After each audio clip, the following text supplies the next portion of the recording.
pour la République. Merci, Monsieur le Président, et merci, Monsieur le Ministre, d'être présent et de répondre présent dans cette commission. Nos compatriotes établis au Liban, tout comme les Libanais, vivent, comme vous le savez, une situation des plus anxiogènes, plus qu'aucun endroit du pays du Cèdre ne semble désormais plus épargné par les frappes, à chaque fois plus meurtrières, qu'il s'agisse du centre de Beyrouth ou du nord du pays. Même la FINUL, qui compte, je le rappelle, 700 Français, se trouve mise en danger, ce qui en dit très long. Monsieur le ministre, je souhaite saluer ici, moi aussi, les équipes de notre poste diplomatique et du consulat général à Beyrouth qui sont pleinement mobilisées pour répondre au mieux à la situation et aux détresses de nos compatriotes sur place. Je salue le fait que vous soyez, dès votre nomination, saisis de ce dossier. De même que je salue la présence de la semaine dernière de notre ministre déléguée, Madame Sophie Primas, à l'arrivée des ressortissants français, ce qui a été très apprécié. Je salue enfin le travail exceptionnel du centre de crise et de soutien de votre ministère, dont la mobilisation est absolument admirable. Et je pense qu'on les saluera jamais assez. Monsieur le ministre, la situation est bien sûr évolutive et il est entendu qu'on ne peut peut-être pas tout rendre public. Mais pour rassurer nos compatriotes établis au Liban, que pouvez-vous nous dire ici du dispositif mobilisé actuellement pour leur venir en aide en cas d'escalade supplémentaire? Par ailleurs, je le dis souvent, mais dans ce genre de circonscription, c'est dans ce genre de circonscription qu'on peut se féliciter des moyens humains et matériels mis en place par la France pour protéger ses ressortissants. C'est tout à fait unique et cela nous honore. Dans la situation budgétaire actuelle aussi, votre ministère va bien entendu contribuer à l'effort de maîtrise des comptes publics. Toutefois, il a été plus que tous les autres ministères contributeurs et a diminué depuis plus de 20 ans. Et aujourd'hui, c'est vrai que c'est plus acceptable. On dit souvent que le ministère est à l'os. Et je félicite aussi que nous continuons de créer des postes. Et ces 75 postes supplémentaires sont très utiles. Et nous allons batailler ensemble pour arriver aux 150 prévus initialement.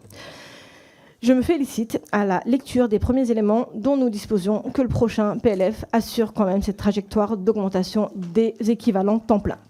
Je souhaite aussi vous interroger sur la répartition prévisionnelle de ces créations de postes, en particulier en ce qui concerne le réseau consulaire aussi et le centre de crise qui a aussi, je pense, besoin de suppléments de TP.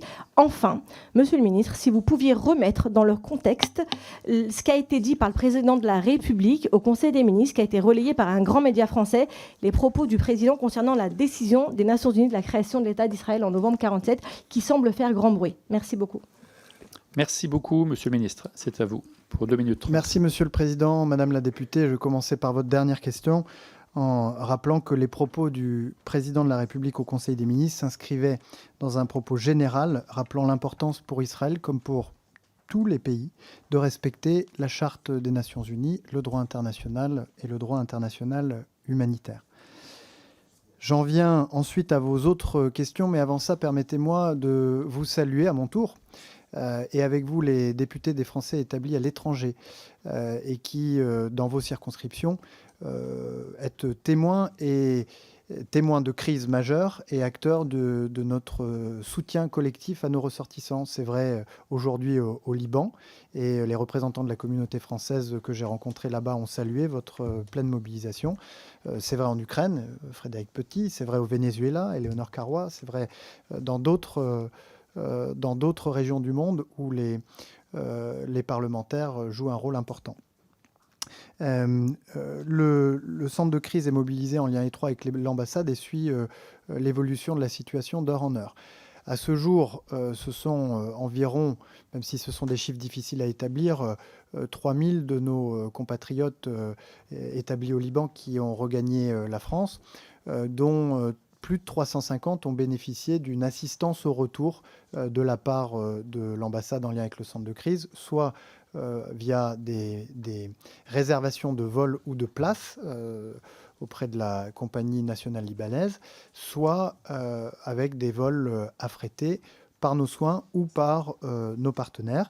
Une ligne, je dirais une réponse téléphonique 24 heures sur 24 et 7 jours sur 7 a été mise en place, qui sollicite beaucoup les agents à Beyrouth comme à Paris.